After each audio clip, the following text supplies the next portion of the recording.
Hello everybody, this is NLP Radio on stream. And again, in our studio today, we are having our guest, Alexander Gerasimov, and me, Olga Sarkisova, Radio NLP presenter, a linguist and philologist. Hello, Alexander. Hello, Olga.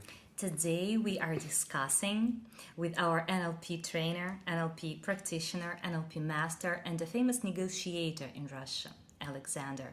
We are discussing Metaprograms. We continue discussing Metaprograms, and since lastly we touched upon procedures and opportunistic type of thinking, today we will touch upon general and specific, the two polar types of people, general and specific. And we'll talk about how to cooperate with them, how to deal with them, how to sell something to them, how to persuade them in things. So let's go from general to more specific, Alexander. Someone calls it a level of generalization. What would you call it? What is it all about? Общий и детальный.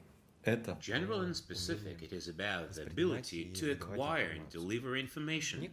Some people use broad terms in communication, and they process information rather quickly. In general, basically, the very essence. Such people get stuck in details. When you start explaining them something in detail, they're getting bored and depressed and begin to yawn.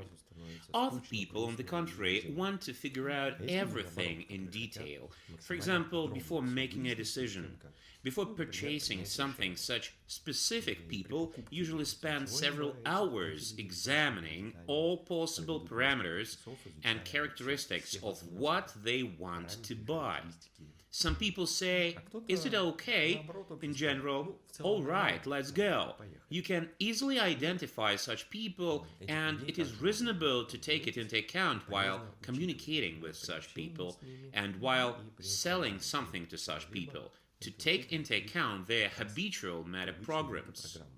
Okay, you have just mentioned while communicating with them. You said communicating with them. Okay, so the way we talk, the way we perceive the world, it's clear, it's common thinking, common knowledge. Our language is the key to our outlook, our vision of the world. So I believe we could track it, we could trace it according to the words we say. Which metaprogram a person has, we understand it according to words, patterns of speech, right?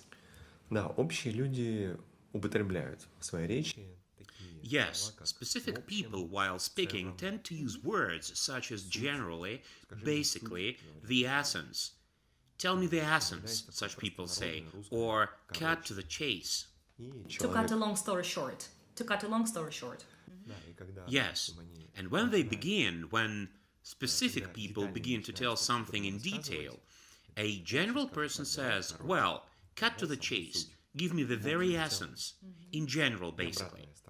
And the opposite side, when a person wants to learn more details, they will ask clarification questions.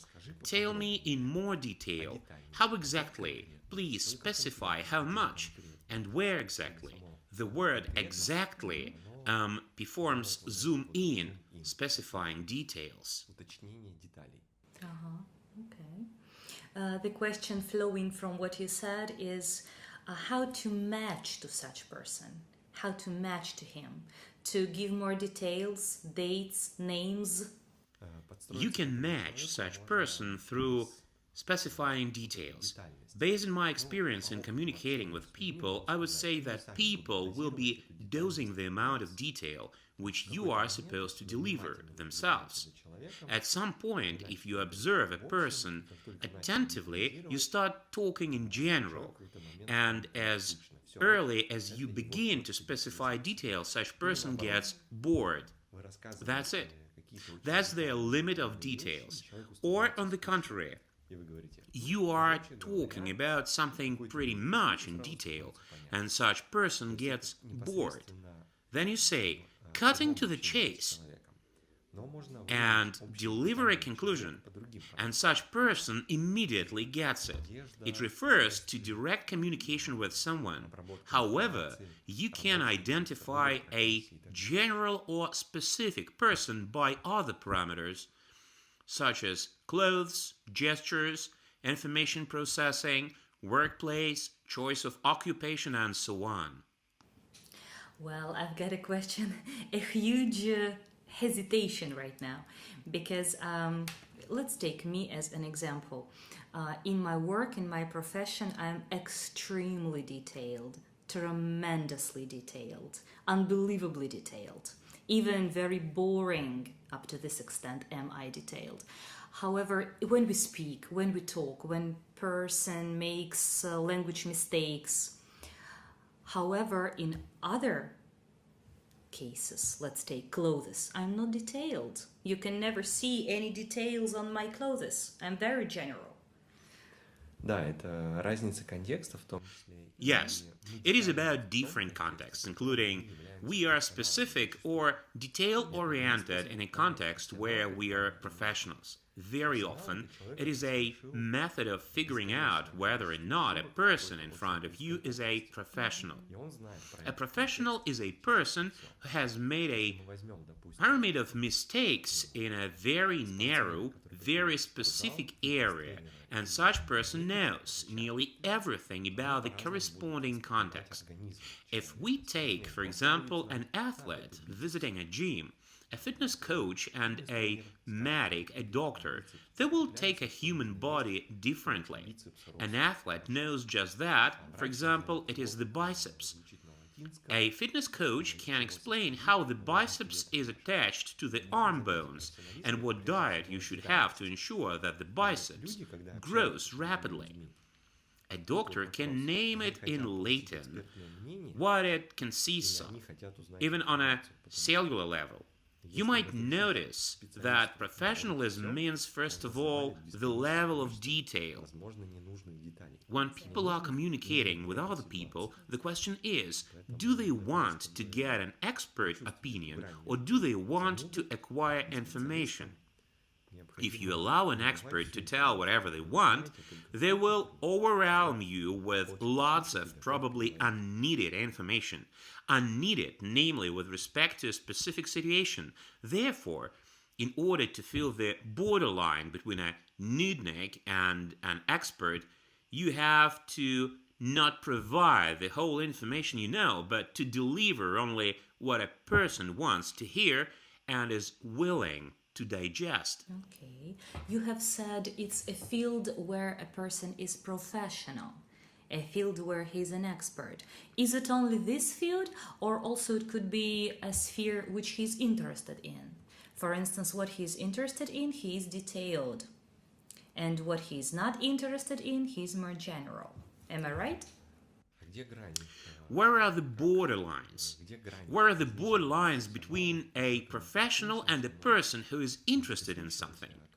As for the latter, their emotions and interests are the engine that allows them to move towards their professionalism. That's true, but those are different extents. Different extents. Just a person is an amateur and a professional. It's a huge way. Yes, as you might notice, so-called professional burnout happens when a person gets a certain amount of details. This field is clear, comprehensible to them. It is not interesting to them any longer, and they stop developing their skills in such field until some new interesting details are found suddenly, usually after a person has had a rest. Then such person experiences a new breakthrough toward their professionalism. Yeah, sure. I understand what you mean. The environment has a certain effect too. Availability of other professionals, availability of criteria of professionalism. From my point of view, a professional is a person having an infinite number of details in a single, very narrow context. Sure, I see. Okay, so the conclusion is such: the more we are interested in something, the more detailed we are in that, right? The more we are interested and involved, the more detailed we shall be. Yes. I think so. Okay, what is coming out of your speech is that what could be really dangerous for detailed people, for those professionals we are mentioning, we are discussing now, what could be really dangerous is to get drowned into those details, to sink into those details, and actually to lose something important and new, not discover something new. I think that those could be real danger for them. Yes, of course. There are both pros and contras in each of these most opposite metaprograms. For example, a detail-oriented person is losing their speed of perception. In the modern, rapidly changing world, it is a luxury, well, we cannot afford. Every second, simultaneously, a huge amount of new information emerges in this world, which none of professionals can process, absorb and adapt. Myriad of videos are posted on YouTube, in books and articles on a certain topic. They are written in order to anyhow keep abreast. You have to consume general information, at least in general, the very essence. Maybe not only reading headlines, but briefly, not an entire article or the whole book, but for example, some theses or abstracts. If it appears to be interesting, you can look into details. Therefore, the biggest disadvantage of specific people is the speed, loss of speed. A disadvantage of general people is that they sometimes miss some key elements. Everything is clear to a general person. Such person loses interest, motivation, and slows down in terms and moving towards professionalism. So the borderline is somewhere around there. Probably one of the key elements is the ability to arouse your own interest in a certain context through seeking some nuances which seem to be delightful to a specialist. Okay.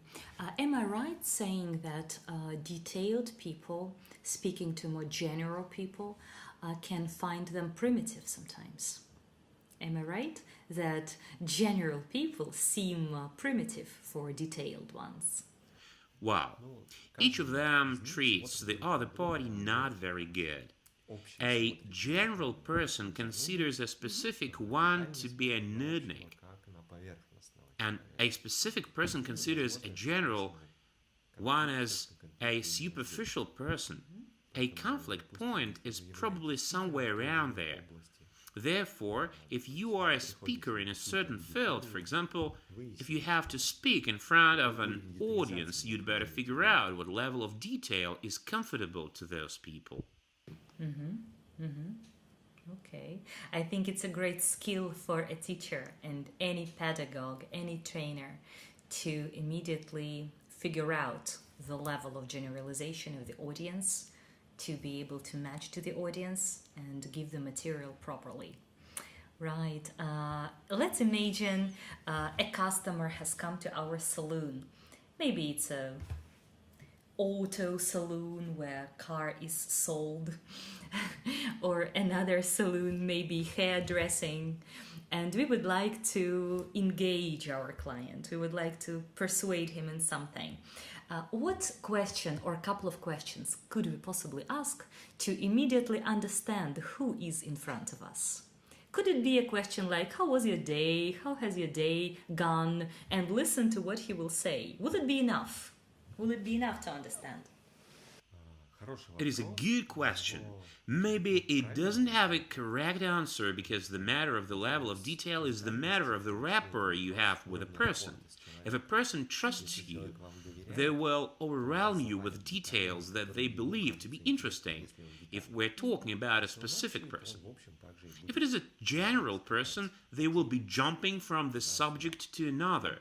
I suggest a quick contact with a person, and when you start a presentation of a product, for example, of a car, you should ask them from time to time, should I tell it in more detail? A specific person will be asking you, please, tell me about that, and that in more detail. They will be citing some other people's opinion. They will be literally closely examining each detail, probably even touching it, details will be involving such person. Unlike a general person who often is short-spoken, to whom everything is clear in general, tell me the very essence, yes or no. That is what they say. At this stage, such person doesn't need details. Okay. Getting back to our previous podcast and what we discussed about procedures and opportunities. Will I be right if I say that people with metaprogram procedure and with metaprogram specific usually go together? So these two types of thinking usually are inside one person, or not necessarily.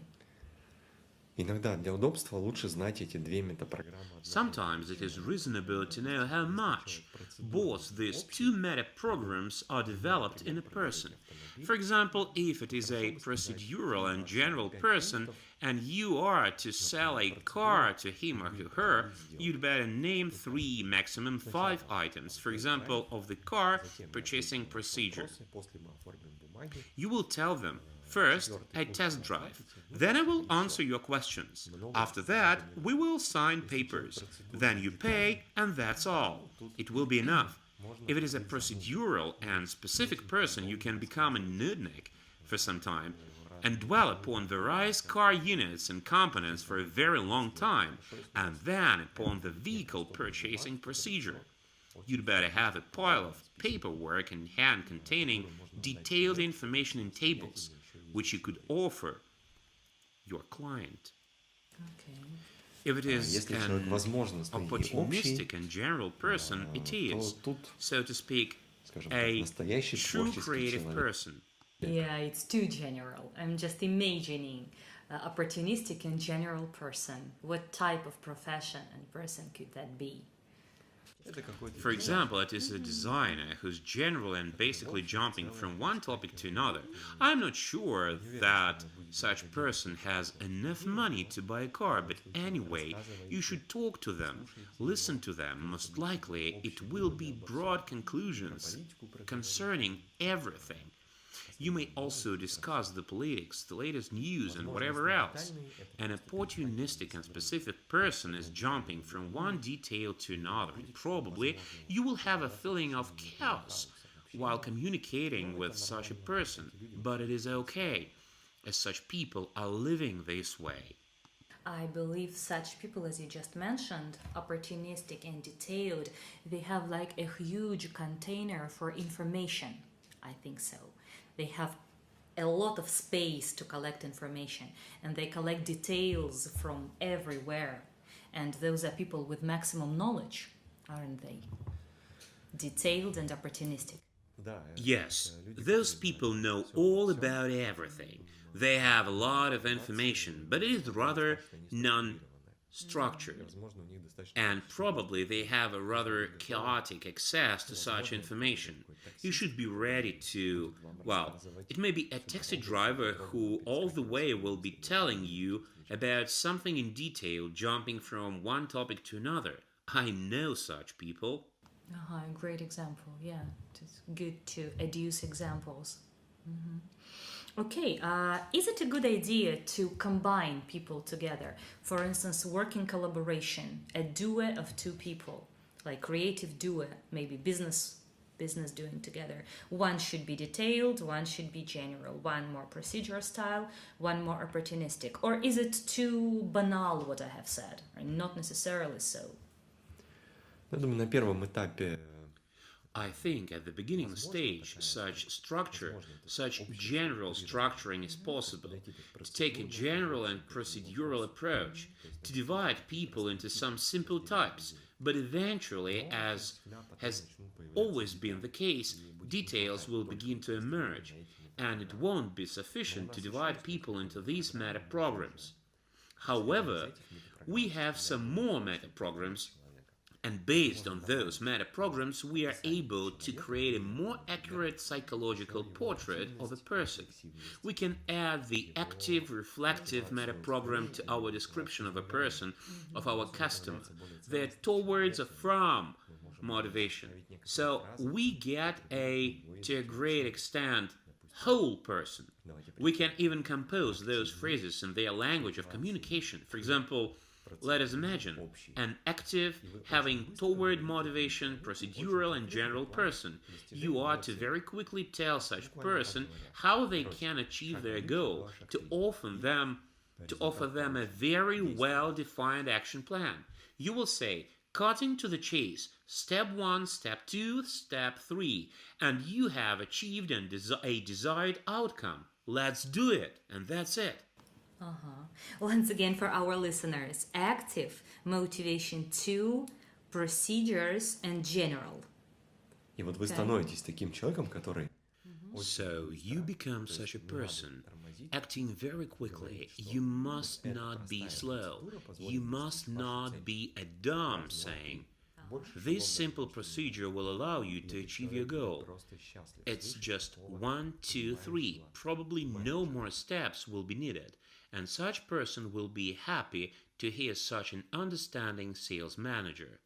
Okay, that was a great example. I think what makes this topic really vivid and lively is examples which you produce. Maybe another example. Можем представить обратно. We can imagine the opposite side, a reflective, having from motivation, specific and opportunistic person, such a slow person. Oh, slowly, please, Alexander. Reflexive, motivation from, detailed, and opportunistic thinking. He's slow. И представьте, вы приходите... Just imagine, you have such a customer and you slowly, one step at a time. It is critical to weigh everything, to cover all potential problems which may occur at any time, literally out of nothing. Detailed, motivation from, reflexive. Yeah, but opportunistic makes it different. Those may occur out of whatever and you don't anticipate them. From anywhere, okay. И вы их медленно, но точно... So you surely will slowly and steadily take those into consideration. If it happens, we will act this way. If suddenly, then this way. If it is possible, we will take it into account too. Probably it will take such person a long time to make a good decision, but people are different and we must be able to match each of them. I think for our listeners it's very informative and could be made kind of a short training, a small training, maybe 5-10 minutes training to brainstorm different types metaprograms and immediately to find a way how to cooperate with him, like we have done now, like these two examples. Можно даже... As a coach, I would recommend that our listeners should make cards and create an imaginary customer's profile using those cards. Yeah, this training, what I mean. И кто будет играть роль менеджера? A training participant playing the role of a sales manager will have to identify. A participant playing the role of a customer will be growing into the role for some time. A card may contain certain words to be used and a certain behavior description. The manager will have to identify what kind of customer it is, judging by words, indirect indicators, by the speech rate, gestures, and match their metaprograms. How much time, Alexander, does it need to be able to catch it? If we know metaprograms, if we know this material only too well, if we have learned it, a client comes over, or a target person for us, no matter a client or not, a target person comes over, how much time does it usually take from a professional to identify who is in front of us? In communication, there is a term, small talk. It is a conversation about non-meaningful topic. Basically, I need just a few seconds to start easily talking with a person. A first impression will allow me to preliminarily identify them as a procedural or opportunistic person, judging by their clothes, by their speech rate, by how much they are involved in the conversation. It is about reflective or active. by how they speak. I can identify them as toward or from motivated. It is rather about emotions. Is it anger as an intention to achieve a goal, or fear or sorrow as some emotions corresponding to avoidance motivation? And general or specific by their willingness to ask clarifying questions. In fact, 1 minute is more than enough to identify the type of a person, to match them, and to create the plan of a conversation. Wow, this looks like mystery, what you have just said. Well, practice, practice, and practice. Yeah, but as you said previously, good calibration skills is often equalized to extrasensoric and mystery. So this is exactly what you demonstrated right now. Okay, great podcast we are having. Please practice. Alexander, what could our listeners write below in the commentaries? What would be interesting to discuss? Я бы предложил нашим слушателям I'd suggest that our listeners should create their own Metaprogram profile using these 4 Metaprograms. Active, reflective. I think active people will submit their commands right after viewing this video. Toward or from motivation, which prevails, procedural or opportunistic, and general or specific. If you believe yourself to be specific, please explain in detail why you think so. Okay, thank you so much. I will do this exercise as well, and don't forget to make cards Alexander has recommended. Likes and reposts are always welcome. Recommend us to your friends, and hear each other in the next podcast. Bye. Bye, thank you.